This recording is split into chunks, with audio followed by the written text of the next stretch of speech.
So, hello everybody. We are actually recording Age of Empires 2. However, instead of playing the game, I'm actually just spectating, commentating on this NOMAD game. In the blue we have the Tatars, and in the red we have the Celts. So the Tatar bonuses is that villagers gather 50% faster. Yeah, villagers gather food from herdables 50% faster. Very good. If blue can find some sheep. Goats actually, okay.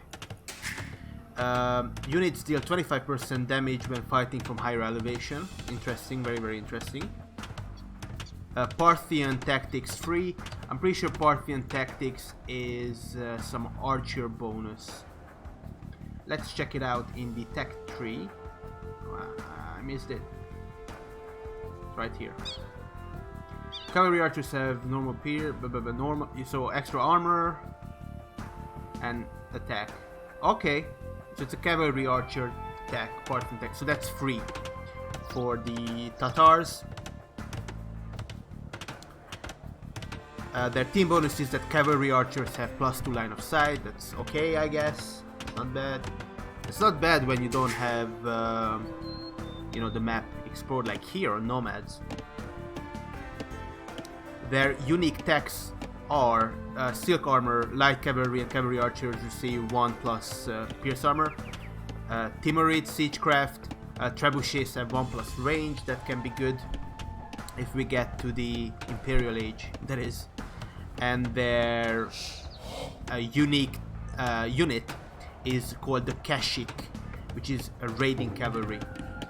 Now, I'm gonna have to go left on the map because my Excel sheet is on my left monitor, so sorry about that. Okay, it's not okay. So if I click on the other window, sorry about the no sound, but at least it doesn't move to the left. So the other guys are Celts or Celts. I'm not sure how. Celts. Celta. Yeah, in my language it's Celta. So I don't know. Kia. Celts. Celts just sounds bad. And yeah, he made the same mistake as I always do. He forgets to make houses in time. The way the AI does it is he starts making houses when there's only 2 population left. You know, 3 population left. So next time he should be starting to make houses is at population 8, and then 13. You get the idea. Anyways, Celts or Celts, lumberjacks work 15% faster, and infantry moves 15% faster. Also, sheeps are not converted if in one Celt unit's line of sight. Kinda interesting here. I don't think they're gonna be taking too much of their stuff, and they're actually really close to each other. I have had one Nomad game and I was really close to the other guy, but then again I took my sweet time. Why isn't he moving? Then again I took my sweet time of you know, picking the right town center. So I don't know. Unfortunately, he didn't put his town center. The Tatar guy didn't put his town center at the top of the hill, even though he gets a bonus. So yeah. Anyways. Getting back to the red player Celts bonuses, lumberjacks work faster, infantry moves faster, sheeps are not converted if they are in line of sight of a villager or any unit really. Stronghold is a unique tech. Castles and towers fire 20% faster. That's not bad. Furor Celtica is another tech. Siege workshop units have 40% more HP. That's very good. And their team bonus is that siege workshops work 20% faster. So not only do you get the siege units faster, they also have more HP. Oh, never mind. I just forgot one. It's not even a tech. It's just a bonus. You just get it for free. Siege weapons fire 20% faster. Fuck. So not only are you making them faster, Not only do siege weapons have 40% more HP, but they fire 20% faster. Is this right, or is my spreadsheet wrong? And their unique unit is the Woad Raider, which is an infantry. It's kind of bad though, because he didn't make enough houses again. It's kind of not bad, but you already have the better siege, and then you have the unit that is also anti-building. Oh, is it anti-building? Is the Raider? Because just because it has Raider in the name, it doesn't mean it's anti-building. Let's check it out, shall we? So you make both Raiders like any unique unit at the castle, except some special ones which can be made somewhere else. Wait, this castle is on. It's so. This is so fucking thick. Why couldn't they make it smaller? Like it could be here, you know, and you could see better. It's so bad. This is bad. Just, you know, make this panel smaller. The Woad Raider, fast moving, strong versus infantry and siege weapons. Okay. Weak versus archers. So it's anti-infantry and anti-siege. Okay, so it's not against buildings. I guess that's pretty good. It's kind of like the Hungarians, where their unique unit is good against siege, I guess. Interesting. So, as a Celt or a Celt, I don't know. As a Celt, you're making siege, but the enemy wouldn't make siege against your siege. Well, they kind of would, because catapults are pretty good against rams, actually. Nobody uses scorpions. Yeah. I'm trying to think of a scenario where you would make a lot of siege and Woad Raiders at the same time. Technically, Woad Raider can protect your siege, right? But I would rather use, I don't know, something else, something that has a lot of armor. I would use against. I would use to protect my siege, like just men-at-arms or something, or even cavalry. Just, you know, leave your cavalry at the front. Don't push them forward until your siege destroys everything. Not even cavalry, just like men-at-arms, probably better. So, the Tatars. What about the scores? Oh my god, I shudder to click on this. Actually very close. Actually very, very close. Only about a 20-point difference in favor of red. Even though red just forgets to make houses all the time. And nobody's on food. Oh, that's gonna hurt him in the soon. That's gonna hurt him very, very soon. Okay, guys. One tip I would give, even though I'm not a massive like player, I'm pretty sure like beginner / intermediate. From what I've seen, how the AI plays, don't have this much on wood in the Dark Age. Have about, like, by the end of the Dark Age, when you are already researching Feudal Age, no more than 4 on wood. If you have this many on wood, you better start making fucking farms. Or, alternatively, very, very good as well, how much wood do you have? Very, very good as well, just make docks and then fishing ships, that's it. He has 300 and almost 400 on wood, almost, you know, not enough food. Started taking a goat, but that's about it. And even though blue is behind, and it doesn't do anything with this fucking villager, it's pissing me off. He actually has very reasonable for now 5 people on wood. He actually has docks. He can make fishing boats. He's actually making more fishing boats, and he has his the majority of his villager population on food. Not sure why he doesn't take these to goats either. I thought for a second this was a hippopotamus. But also, it's the Tatars that have shepherds that work faster. Let me edit my spreadsheet for a sec. I just want to put Celts under Tatars. Oops.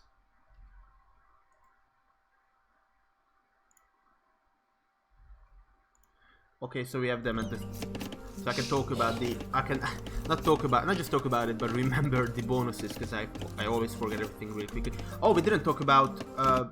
Fuck, I forgot the monk bonuses. Are there any monk bonuses? No.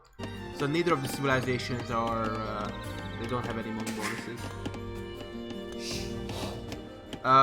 Red is actually pushing quite a bit ahead. 100 points. That's a lot. But only because he has 700 wood that he's not using at all. So this is a bit misleading. I like blue more. When it comes to tax, which one is more favored, red or blue?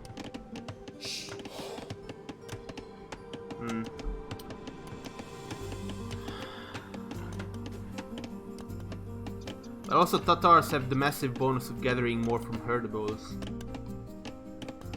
But honestly, unless the Tatars in blue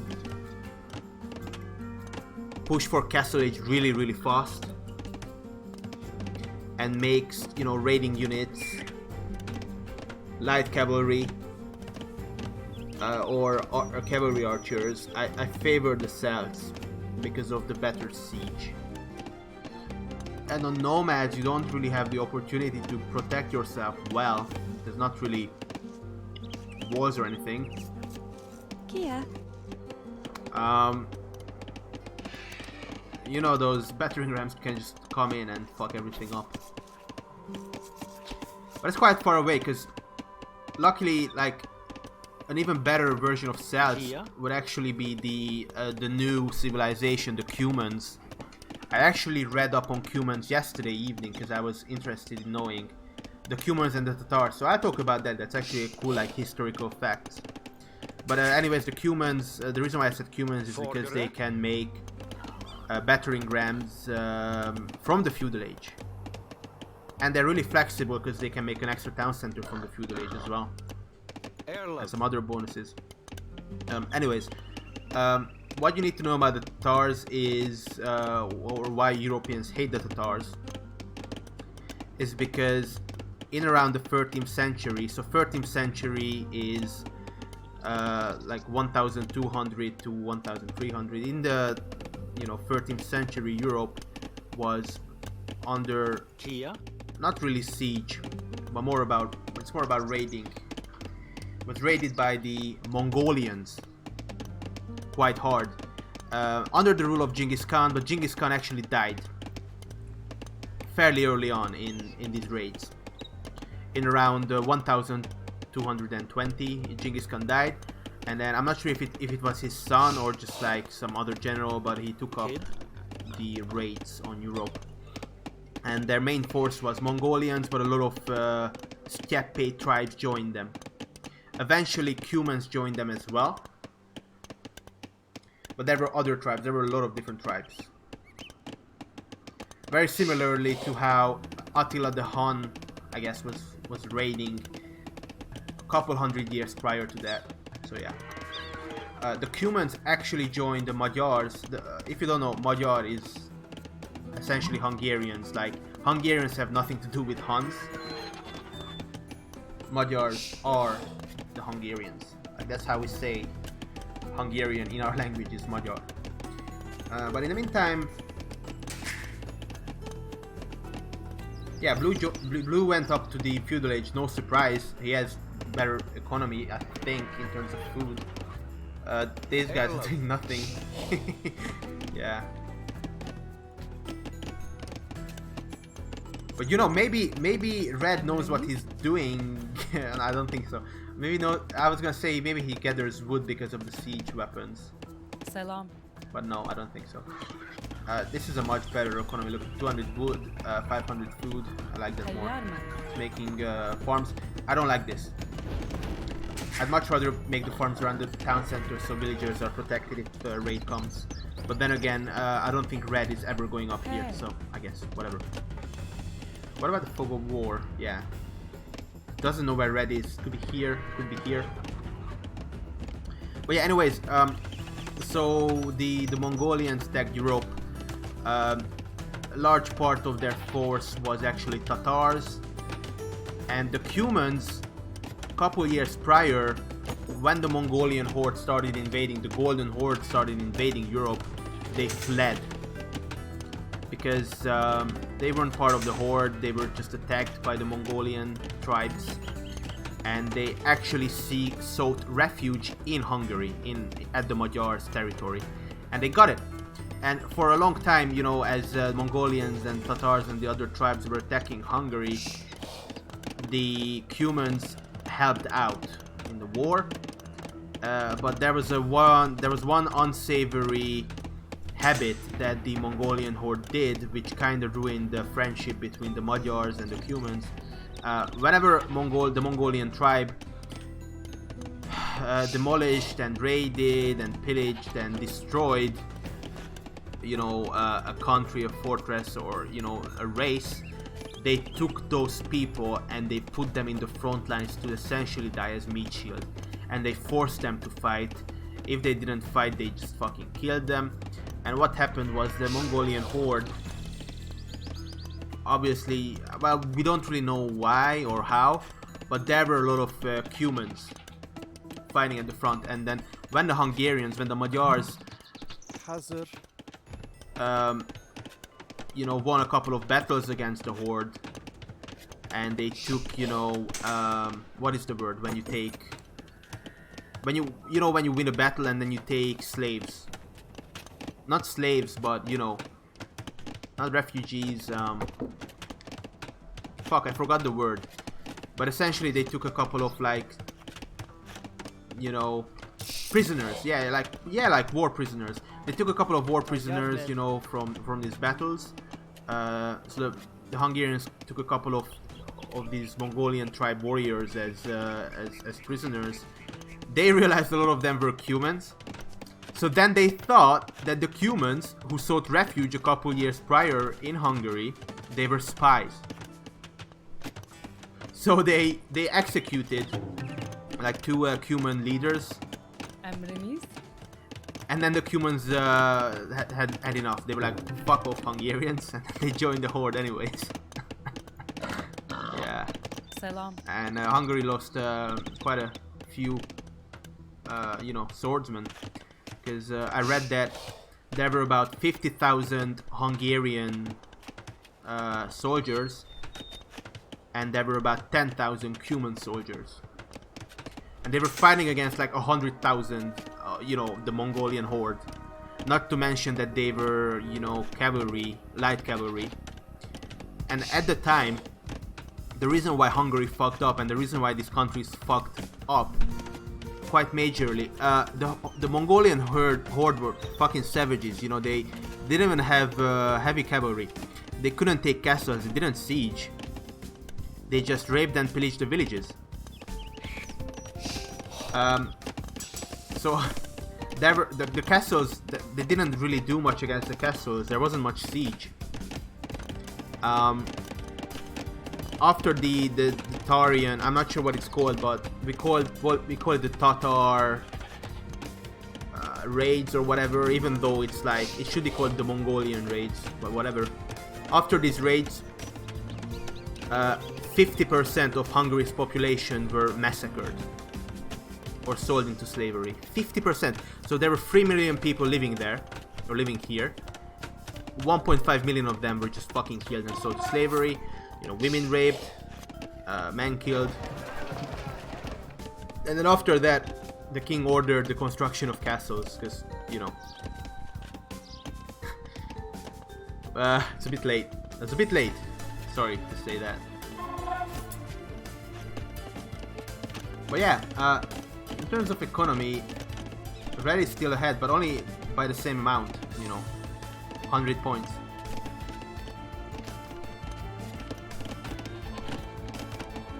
$200, $500, $500. very similar. The two guys have the same amount of resources, except the blue has more gold. Because red has nobody on gold. Where's the stone? Where is the red's stone camp? He has nobody on stone. Yeah, this is fucked. Look, he just about can't see red. What about red?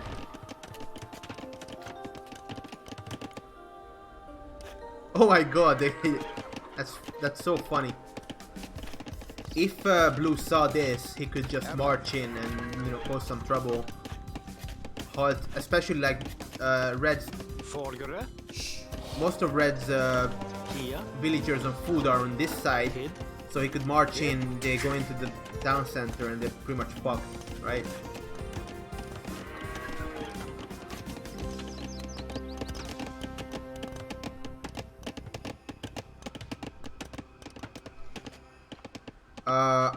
I could even make, honestly, like boats and fuck these villagers up. Red doesn't even have docks. I mean, again, I feel like blue is favored.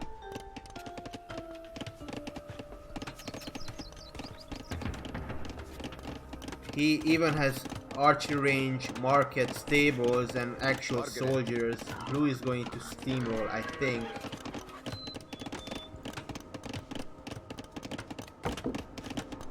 And he's not even going to use his bonuses much. Because he doesn't have any bonuses on these guys, except if they are fighting from higher elevation. From which, you know, Tatars get 25% extra damage. Hopefully my pizza is going to arrive in about 5 minutes. I just sense it, man. I fucking sense it.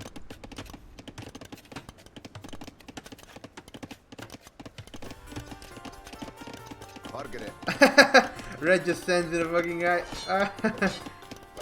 It is about to be fucked. Because this just provoked. I don't know what blue is doing. What the fuck? Okay, finally. Blue must have been doing something up here. Yeah, he was controlling these fishing boats, so he didn't react fast. But yeah, the problem is that red just rustled up the hornet's nest, and I'm pretty sure blue. What are you doing?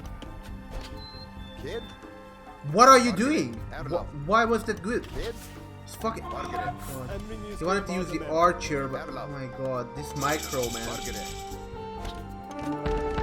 Watchtower. Oh, dude, just right click on this, please. Just fucking right click on this. Honestly. Oh no. I'm not sure how much you lose. I don't think you lose 100%, but if you destroy a building that has 1 health. Oh no, blue, why? If you destroy a building that has is not constructed, I'm not sure if the enemy destroys it, what happens, but maybe it doesn't even see it. I don't know how it works honestly in the game. But blue should just right click here. I don't think he sees. I'm pretty sure he doesn't see it unless he's very stupid.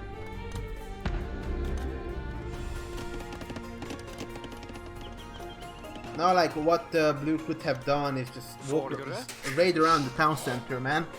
Like, this is fine. This is very good. Just keep raiding this part, or come down here, or go around here. No, I wouldn't go around because then he's undefended.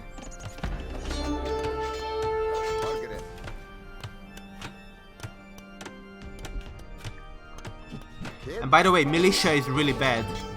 I've heard somewhere that militia is actually worse than villagers if they have the, you know, the town center upgrade, whatever it's called, the linen cloth one, the one that costs 50 gold.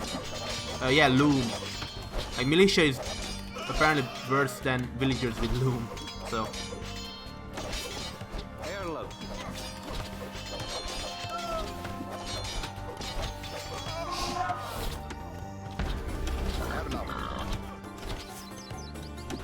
And the archers attack the one target they shouldn't attack, that is anti-archer.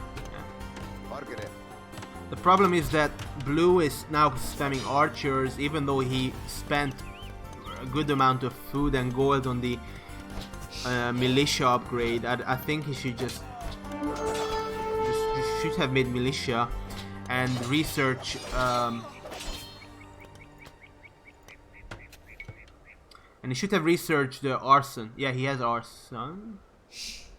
Only from the castle age. Yeah, he should have just researched arson as well and then destroyed this. Now this tower is gonna go up. This tower had no reason to go up. And now, I hate to say it, but this is fucking bad, by the way. But this tower is gonna contest. What? What?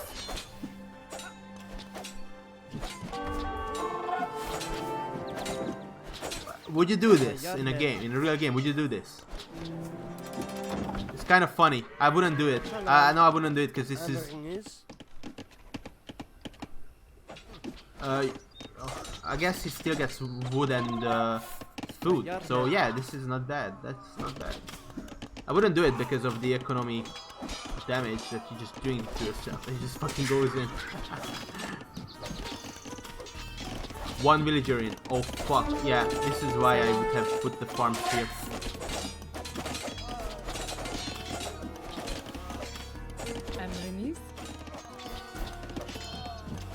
Oh, and it seems like Red actually researched the blacksmith upgrades for the villager. I didn't know villagers also got that bonus. I guess they're infantry. Oh, okay. I didn't know that.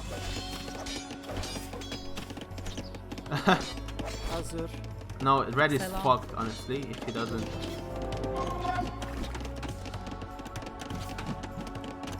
Yeah, blue just fucking spam. Yeah, long swordsman instead of the castle. It should have been another barracks, maybe. Or fuck it, like just put a tower. I don't know why this tower. He didn't finish this tower. It's 99% for fuck's sake. Oh my fucking god! Just right click on it. The villagers just die, obviously. Eventually, I mean. Yeah. That is. Yeah, Red lost about like fucking not even 500 food, like almost 500. 500 would be 10 villagers. Yeah, at least like 700 food he lost. Oh, Steppe Lancers are coming in though. Fuck yeah. Steppe Lancers, if you don't know. Yeah. Pusin resign. Yeah. Fucking blue wins. I hate how it doesn't say who wins at the victory screen. Yeah. Red just had enough. Anyways, thank you for watching this video. And I shall see you in the next one. Bye bye.